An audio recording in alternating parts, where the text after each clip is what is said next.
Good morning, सुप्रभात। स्वागत करते हैं हम आपके इरावर्ड के प्लेटफॉर्म पे। हमारे यूट्यूब चैनल में आपका स्वागत है। मुख्य सेविका की टेस्ट सीरीज संचालित की जा रही है। अभी तक 2 टेस्ट हो गए हैं। बच्चों की डिमांड पर कुछ नोट्स उपलब्ध कराया जा रहा है। अच्छा, इस नोट्स का हम क्या करेंगे, आपको पीडीएफ और यूट्यूब वर्जन उपलब्ध कराएंगे। जो इम्पोर्टेंट टॉपिक है उनके यूट्यूब आपको देखने को मिलेंगे। ठीक है। मुख्य सेविका के काम को देखते हुए सोशल रिस्पॉन्सिबिलिटी या समाज के बारे में जानना आवश्यक है, इसीलिए सिलेबस को बेहतर तरीके से डिजाइन किया गया है। आज हम विवाह के बारे में जानेंगे। ठीक है, आज हम विवाह के बारे में जानेंगे। अब विवाह के बारे में कौन नहीं जानता है, ये मुख्य सेविका के विषय का पहला टॉपिक है। ठीक है, जिसके बारे में आपको जानना परम आवश्यक है। आइए देखते हैं विवाह होता क्या है। विवाह देखा जाए तो दो लोगों के मिलन को विवाह कहा जाता है। परिभाषा की बात की जाए तो ये जो मिलन होता है उसकी एक मान्यता होनी चाहिए। मान्यता, साझेदारी मान्यता, साझेदारी मान्यता। ठीक है। ऐसा नहीं है कि जैसे आज के दौर में आप देखेंगे एक लड़का एक लड़की बैठे हैं या कहीं जा रहे हैं, कुछ भी है, उनके बीच साझेदारी तो है लेकिन समाज से मान्यता नहीं है। तो उन्हें एक मान्यता प्राप्त होना चाहिए सामाजिक संस्थाओं द्वारा। इन्हें मान्यता प्राप्त, वो परिवार का कोई पारिवारिक हो सकता है, आर्थिक हो सकता है, सामाजिक हो सकता है। ये जो है आपके मान्यता विवाह का निर्माण करती है। इन मान्यताओं से क्या होता है, पहला तो आपके परिवार आगे बढ़ता है। विवाह परिवार के लिए होता है। यौन क्रियाएं आगे बढ़ती हैं। दूसरी, सामाजिक आर्थिक आयाम इसमें शामिल किए जाते हैं। ठीक है, तब जाके विवाह का पूरी तरह निर्माण किया जाता है। बात करें परिभाषा को तो हमने परिभाषा का जिक्र कर दिया है। देख लेते हैं, एक औपचारिक मिलन है आपसी अधिकार दायित्व की एक मान्यता प्राप्त। ध्यान रखें, ये लाइन बहुत इंपॉर्टेंट होती है। ये लाइन ही आपको बताएगी एक मान्यता प्राप्त साझेदारी होनी चाहिए। ठीक है। अच्छा, ये साझेदारी डिपेंड करती है भावनात्मक, आर्थिक, यौन और सामाजिक आयाम पर। ध्यान रखिए, ये साझेदारी इस पर डिपेंड करती है, तब जाके परिवार की संरचना पर नींव बनती है। जो डिफिनेशन हमने बताई वो शब्दों में यहाँ लिखा गया है। प्रश्न ये आता है कि अच्छा चलो ठीक है, विवाह, अब विवाह के प्रकार क्या होते हैं, मतलब क्या क्या कैसे कितने के, जैसे एक पत्नी विवाह होता है, बहु विवाह होता है, सामाजिक सामूहिक विवाह होता है। अच्छा, एक पत्नी में क्या होता है, ये आजकल का दौर है जिसमें एक शादी होती है, एक जोड़ा होता है। ठीक है। बहु विवाह में दो प्रकार के होते हैं। एक आदमी जिसकी कई पत्नियां हो सकती है उसकी बहु विवाह कहा जाता है। एक स्त्री जिसके कई पति हो वो बहुपतित्व हो जाता है, या बहुपत्नित्व इसे भी कह सकते हैं। ठीक है, बहुपतित्व या बहुपत्नित्व ये भी कहा जा सकता है। मतलब एक पुरुष है, उसके कई विवाह, 2 से ज़्यादा, 3 से ज़्यादा हो सकते हैं। ठीक है। उसी तरह एक स्त्री है, उसके भी कई पति हो सकते हैं। तो इस प्रकार के विवाहों का भी प्रचलन है। एक सामूहिक विवाह होता है जिसमें सरकार या सामाजिक संस्थाएं क्या होती है, करीब या कई लोगों के विवाह जो है एक साथ एक संस्था के रूप में कराया जाता है, तो वो सामूहिक विवाह के अंतर्गत आता है। अब प्रश्न ये उठता है कि विवाह का कार्य क्या होता है। विवाह का देखिए मेनली एक ही कार्य है। अगर मेरी नज़र में देखा जाए तो विवाह का वो इसी कार्य होता है। पहला क्या होता है, परिवार को आगे बढ़ाना, परिवार की नींव को मजबूत करना, पीढ़ी को आगे बढ़ाना। दूसरा, संतान उत्पत्ति। अगर आप सोशोलॉजी के डिफिनेशन में जाएंगे या समाज शास्त्र में पढ़ेंगे तो आपको दो ही चीज बनाएगी कि समाज में स्थिरता लाने के लिए और प्रजनन को संतान उत्पत्ति, विवाह इसीलिए ही किए जाते हैं। ठीक है, क्योंकि इनकी सामाजिक मान्यताएं होती हैं। अब सबसे बड़ी बात है कि विवाह का निर्माण इसीलिए किया गया है। अब बात करें कि हमारे ऐतिहासिक वैल्यू की, बात करें ऐतिहासिक वैल्यू, तो इतिहास में वेदों के माध्यम से विवाह इसीलिए तो करवाया गया है कि हमारी पीढ़ी दर पीढ़ी बढ़ती रहे। अगर आप भगवान राम और सीता की जोड़ी को विवाह का एक एग्जाम्पल के रूप में ले तो इसीलिए लौ कुश का होना पीढ़ी दर पीढ़ी आज रघुवंशी या जो भी संस्था जो भी पीढ़ी है वो आगे बढ़ रही है। तो विवाह का निर्माण केवल और केवल पीढ़ी को आगे बढ़ाने के लिए और संतान उत्पत्ति के लिए होता है। पर ध्यान रहे, यहाँ जो हमारे बीच सहमति होगी, जो सहमति होती है उसकी एक मान्यता होनी चाहिए, उसका एक प्रमाण होना चाहिए। तभी जब विवाह कराया जाता है बहुत धूमधाम से कराया जाता है कि इनका विवाह हो गया, इनका विवाह नहीं हुआ। ये चीजें तो ये आपको जानना, बेसिक चीजें जानना है। चलिए, हमारी सांस्कृतिक वैल्यू होती है, ध्यान रखें। दूसरी चीज, भावनात्मक और मनोवैज्ञानिक संबंध। अच्छा, विवाह क्या होता है, जैसे दो लोग आपस में मिलते हैं ऐसा नहीं होता है। हम एक दूसरे से भावनात्मक रूप से भी अटैच हो जाते हैं। ठीक है, भावनात्मक अटैचमेंट होता है। दूसरा मनोवैज्ञानिक, मतलब कोई परेशानी आ गई, कुछ भी आ गई, तो हम उस समय हमारे परिवार, हमारे गाँव, देश के लोग हमारे साथ जुड़ते हैं, जिससे मनोवैज्ञानिक सपोर्ट मिलता है। तीसरा, आर्थिक सहयोग। ज़ाहिर-सी बात है, एक लोग के पास ₹10 है, दूसरे लोग के पास ₹10 है, तो मिलाया तो ₹20। तो कहने का स सीधा-सा तात्पर्य है, आर्थिक सहयोग भी विवाह का एक वो हो सकता है, कार्य हो सकता है, ठीक है? इसको लिए उसके लिए आपको होना चाहिए। अब बात करें आगे, आज समाज कैसे बदल रहा है? समाज बदल रहा है। ग्लोबलाइजेशन के दौर में विवाह की कई प्रकार बदल गए। विकसित देशों में विवाह की मान्यताएँ अब लगातार कम हो रही हैं, ठीक है? अगर आप देखेंगे तो जो पहले प्रचलन था या अभी भी प्रचलन है, अमेरिकी या विकसित देश के लोग जो हमारे एनआरआई लोग होते थे, वो शादी करने के लिए इंडियन वाइफ़ ही क्यों ढूँढते थे? क्योंकि ये ऐसी कल्चर में डिपेंड हुई हैं, बड़ी पली-बड़ी हैं, कि ये इसी मान्यता को निभाती हैं। इसीलिए बाहर के दौर में आज विवाह की मान्यताएँ लगभग-लगभग खत्म हो रही है और आज क्या हो गया है, लव मैरिज हो गया, अरेंज मैरिज। अच्छा, इसमें भी द्वंद्व छिड़ा हुआ है, ठीक है? लव मैरिज को सरकार भी सपोर्ट करती है, ऐसा नहीं जैसे उत्तर प्रदेश सरकार या विभिन्न सरकार की योजनाएँ हैं कि अगर आप लव मैरिज करते हैं तो उसको ₹50,000 दिए जाएँगे, या अरेंज मैरिज को भी सरकार तो नहीं सपोर्ट करती, लेकिन एक पारिवारिक मानदंड के लिए इसको भी समर्थन दिया जाता है। अब इसमें मुद्दे क्या हो गए हैं, लव मैरिज के अपने फ़ायदे हैं, ठीक है? जैसे पार्टनर एक-दूसरे को पहले से जानते हैं, उनकी ज़िम्मेदारियाँ उन्हें पता होती हैं और इससे आप कह सकते हैं दहेज को कम, लेकिन इसके अपने नुकसान भी देखने को मिलते हैं। उसी तरह अरेंज मैरिज के भी फ़ायदे हैं और नुकसान हैं, ठीक है? तो ये इसका आज समाज में बदल रहा है। दूसरा, समलैंगिक विवाह आज एलजीबीटी जब से सुप्रीम कोर्ट का डिसीजन आया है, 2 समान लिंग के लोग अपनी एक-दूसरे को साबित कर सकते हैं, तो इसकी भी परिभाषा बदल रही है। अगर आप देखेंगे तो विकसित देशों में इसका प्रचलन बहुत है। तो कहीं न कहीं पुरुष का आकर्षण महिलाओं के प्रति बदल रहा है। अंतर क्या है? ग्लोबलाइज़ेशन, पुरुष को पसंद कर रहा है, महिलाएँ कहते हैं प्रकृति के नियम को बदल रहा है, लेकिन प्रकृति का नियम क्या होता है ये किसी को नहीं पता। प्लस माइनस की तरफ अट्रैक्ट होगा, माइनस प्लस की तरफ अट्रैक्ट होगा, ये पहले से हमारी मान्यताओं में बताया गया है। लेकिन आज ये चीज़ें बदल रही हैं, तो क्या है, दौर बदल रहा है, तो नई-नई चुनौतियाँ भी आपको देखने को मिल सकती हैं, ठीक है? बस आपको बेसिक जानकारी रखना है। मुख्य सेविका की परीक्षा में यही बेसिक-बेसिक चीज़ें मिल सकती हैं। अब चुनौती क्या है? अब मेन चुनौती मैं बताता हूँ, बहुत ज़्यादा नहीं है। पहली बात तो लैंगिक भूमिकाएँ और समानताएँ, ठीक है? ये लिंग की चुनौती है। इसमें क्या होता है, अक्सर लैंगिक भूमिकाएँ कायम होती हैं, जहाँ पुरुष और महिलाएँ विशिष्ट सामाजिक भूमिकाएँ सौंपी जाती हैं, वहीं समकालीन साझेदारियाँ मानदंड को चुनौती दी जाती हैं और अधिक लैंगिक समानता के लिए प्रयास करना चाहती हैं। अब इसमें क्या होता है, सबसे बड़ी बात क्या है, लैंगिक भूमिकाएँ क्या होती है, इसकी चुनौती क्या होती है? जैसे अगर आप देखेंगे, विवाह के लिए पुरुषों की संख्या ज़्यादा है, तो महिलाओं की संख्याएँ कम होती हैं। ये एक लैंगिक समानता की चुनौती है।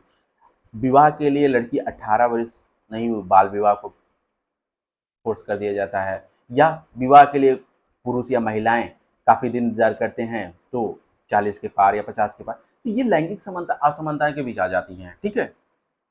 ये चुनौती है। दूसरी चुनौती क्या आप देख सकते हैं, यहाँ पे लिख सकते हैं, तलाक और अलगाव। शादी होने के बाद तलाक और अलगाव है। जैसे हिंदू धर्म की बात करें, हिंदू धर्म में भी तलाक होता है और मुस्लिम धर्म में भी तलाक होता है। जैसे तलाक की बिद्दत वाली पद्धति आपने देखा होगा, काफ़ी चर्चा रही। हिंदू में भी तलाक होने की संभावनाएँ काफ़ी रहती हैं। तो चुनौतियाँ तलाक और अलगाव के। तो आपसे अगर पूछा जाए 2 बेसिक चुनौतियाँ क्या हैं, तो आप बताएँगी लैंगिक असमानता समानता की चुनौती और तलाक और विवाह की चुनौती, ठीक है? कानूनी पॉलिसी, ऐसा नहीं है कि आप शादी कर लिए चले गए, सरकार इसका विशेष ध्यान रखती है। विवाह कानून, कई प्रकार के विवाह कानून हैं, जिसमें अभी आजकल सिविल को समान नागरिक संहिता की बात हो रही है, ठीक है? समान नागरिक संहिता की बात हो रही है। तो ये किससे डायरेक्ट संबंधित है? ये मैरिज से संबंधित है। ये भी आप बता सकते हैं। जैसे हिंदू मैरिज एक्ट 1995 है, ठीक है? मुस्लिम विवाह के लिए एक नया अलग नियम है। तलाक पद्धति जो था, तलाक बिद्दत वाला सिस्टम, उसे खत्म कर दिया गया। तो सरकार इस चीज़ का भी ध्यान रख रही है कि सामाजिक संस्थाओं का नुकसान बिल्कुल ना हो, ठीक है? दूसरा, सबसे बड़ी बात ये है कि अधिकार और उत्तरदायित्व। ऐसा नहीं, अब शादी कर लिए, आपने किसी अपनी पत्नी को तलाक दे दिया या पत्नी ने पति को तलाक दे दिया, तो सरकार इसका भी ध्यान रखती है। आपको एलिमनी दिलाई जाती है, एलिमनी सरकार देती है। कोई भी पति अगर अपनी पत्नी को छोड़ता है तो उसके पालन पोषण का अधिकार उसे देना होगा, ठीक है? उसको करना होगा, या पत्नी किसी पति को छोड़ती इसलिए ये एक कानूनी पहल है, इसकी भी ज़िम्मेदारी रखी गई है, ठीक है? यहाँ हम उनका चर्चा नहीं कर रहे हैं, लेकिन एक व्यापक चीज़ें थोड़ा-सा छोटी-छोटी चीज़ें बातें बता दे रहे हैं। अच्छा, चलिए इसके बारे में चिंता हो गई। अब देखिए सांस्कृतिक वैल्यू कैसे बदल रहे हैं, ठीक है? 1 मिनट कहाँ गया? हुँ, ठीक। हेडिंग क्या है? जस्ट अंतर सांस्कृतिक परिपेक्ष, अंतर सांस्कृतिक, इसमें क्या है, बहुत सारी संस्कृतियाँ क्या है लगातार बदल रही हैं। जैसे हमारी हिंदू धर्म की जो संस्कृति है, मुस्लिम धर्म की संस्कृति से पूरी तरह भिन्न है, ठीक है? इसका देख लेते हैं। सांस्कृतिक प्रथा या अनुष्ठान जैसे विवाह, परंपरा और रीति-रिवाज स्थानीय मूल्य और मान्यताओं को दर्शाते हैं और संस्कृति से संस्कृति काफ़ी भिन्न होते हैं। ये प्रथाएँ मानव समाज की विविधता को भी दर्शाती हैं, ठीक है? अब देखिए बदलते स्वरूप है। पहले आपको पता था कि विवाह क्या होता है? एक मिनट।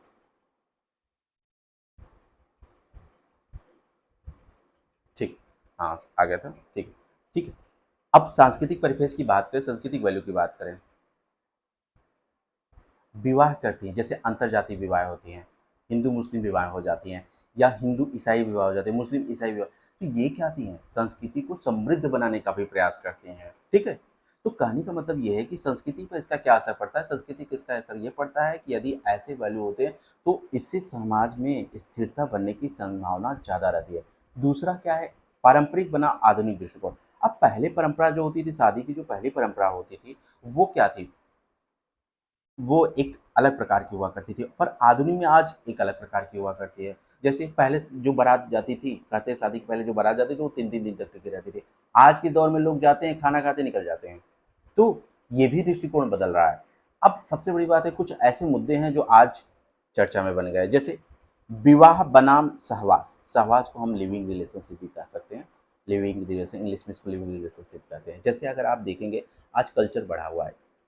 अविवाहित दो अविवाहित साथी एक साथ रहकर विवाह की सारी प्रक्रिया को फॉलो करते हैं, बस उनको सामाजिक मान्यताएं नहीं दी, तो इसे सहवास की स्थिति कहते हैं। तो एक तरफ विवाह के अपने फायदे और नुकसान है, उसी तरह सहवास के भी अपने फायदे और नुकसान है। इस पर कई बार हाई कोर्ट द्वारा, सुप्रीम कोर्ट द्वारा गाइडलाइन जारी की गई है। जैसे राजस्थान हाई कोर्ट के द्वारा लिविंग रिलेशनशिप को एक मतलब इस पे गाइडलाइन जारी की गई, वो आप वहाँ पे देख सकते हैं। फिर भी बस मेरा काम ये था कि आज बहस किस पे हो रही है, इस पे हो रही है। दूसरा, आधुनिक समाज में विवाह का भूमिका क्या हो गई? आज सामाजिक मान्यताएं लगातार बदल रही हैं, तो इसमें विवाह का महत्व बहुत ज़्यादा बढ़ गया है। अगर विवाह सामाजिक स्थिरता को बढ़ाता है, तो परिवार आगे बढ़ता है, संतान उत्पत्ति होती है, ठीक है? लेकिन सबसे बड़ी बात यह है कि यदि विवाह सामाजिक स्थिरता को मान्यता नहीं, तो परिवार में संतान उत्पत्ति नहीं होती, तब उस विवाह का आधुनिक वैल्यू में कोई रिश्ता नहीं होगा। ग्लोबलाइजेशन के दौर ने एकल फैमिली की, न्यूक्लियर फैमिली को बढ़ावा दे दिया है। संयुक्त परिवार लगातार धीरे धीरे, ये बातें हम आपको परिवार में जब नोट्स में लेके आएंगे तब वहाँ पे डिस्कस करेंगे। अब भविष्य का रुझान मतलब सीधे की वे टू फॉरवर्ड कह सकते हैं, या फ्यूचर में क्या हो सकता है, निरंतर अनुकूलन। जैसे जैसे समाज परिवर्तित होता रहेगा, वैसे वैसे नए मानदंड और अपेक्षाएं आती रहेंगी और साझेदारी और परिवार की व्यापक परिभाषाएं आपको देखने को मिलेंगी। दूसरा, शादी के लायक गुण, विवाह समानता के आंदोलन लगातार गति पकड़ेगा, जिससे लक्ष्य यह सुनिश्चित करेगा कि विवाह कानूनी और सामाजिक लाभ को सुलभ हो। कहने का मतलब ये है कि समाज के बदलते परिवेश के तहत विवाह अपने आप को बदलेगा। ऐसा नहीं है कि जो पहले नियम हुआ करते थे वो आज नियम हो गए। समाज में स्थिरता लाने के यदि नियम बदलना पड़े विवाह को, तो वो बदला जाएगा। मुख्य रूप से यही है कि व्यक्ति का कल्याण हो, परिवार आगे बढ़े और संतान उत्पत्ति। इसके लिए सरकार लगातार प्रयास कर रही है। तो आप निश्चित एक छोटा सा कंक्लूजन देख सकते हैं, ठीक। अब आते हैं, कुछ अभ्यास कर लेते हैं, इस पे क्वेश्चन पूछे जा सकते हैं। अधिकांश समाज में विवाह का प्राथमिक क्या क्या होता है? तो परिवार का आर्थिक संबंध में आर्थिक सहयोग होता है। किस प्रकार विवाह में एक व्यक्ति से अनेक पत्नी होती है, जिसे बहुविवाह या बहुपत्नी को कहते हैं, ठीक है। दूसरा, एक व्यक्तिगत विवाह में साझेदारी का चयन किसके आधार पर किया जाता है? परिवार और समाज के आधार पर। ध्यान रखिए, हमने ऊपर बताया है। भारत में कौन सी कानूनी अधिनियम विवाह के भीतर दुर्व्यवहार और हिंसा के मुद्दों को संबोधित करती है? घरेलू हिंसा से संबंधित महिला का संरक्षण अधिनियम। ठीक है। आधुनिक समाज में प्रेम विवाह को बढ़ाने का मुख्य कारण क्या है? व्यक्तिगत पसंद और भावनात्मक संबंध। ठीक है, ये प्रश्न डायरेक्ट पूछे जा सकते हैं।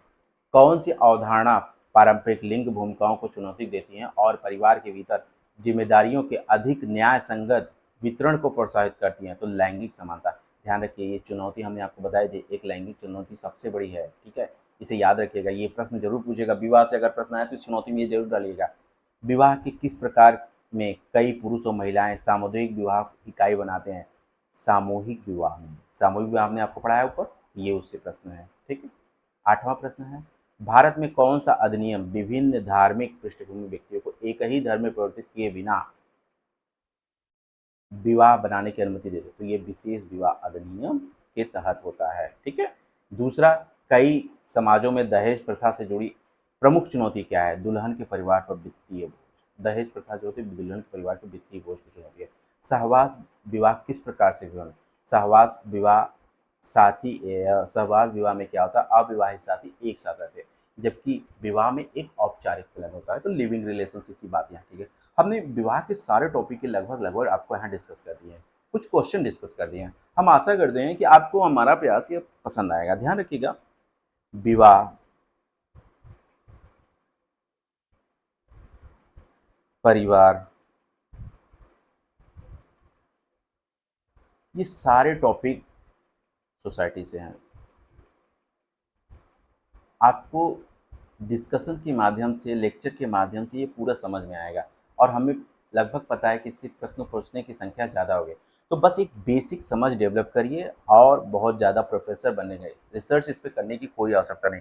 आपको मार्केट में बहुत सारे नोट्स मिलेंगे और आप देखेंगे कि उसमें पोथी भर भर की बातें बताई गई हैं, जबकि वो केवल और केवल सोसाइटी या समाज की सोशल, कह सकते हैं समाजशास्त्र की किताबों को केवल छाप दिया गया। ऐसा यहाँ पे कुछ नहीं, यहाँ बेसिक अंडरस्टैंडिंग में हम आपको बढ़ाने का प्रयास करेंगे। मुख्य सेविका के टेस्ट सीरीज हमारे चल रहे हैं, आप चाहें तो ज्वाइन कर सकते हैं। तीसरी टेस्ट सीरीज आपको 27 तारीख को देखने को मिलेगी। तब तक के लिए नमस्कार, सुप्रभात। मिलते हैं अगले वीडियो में।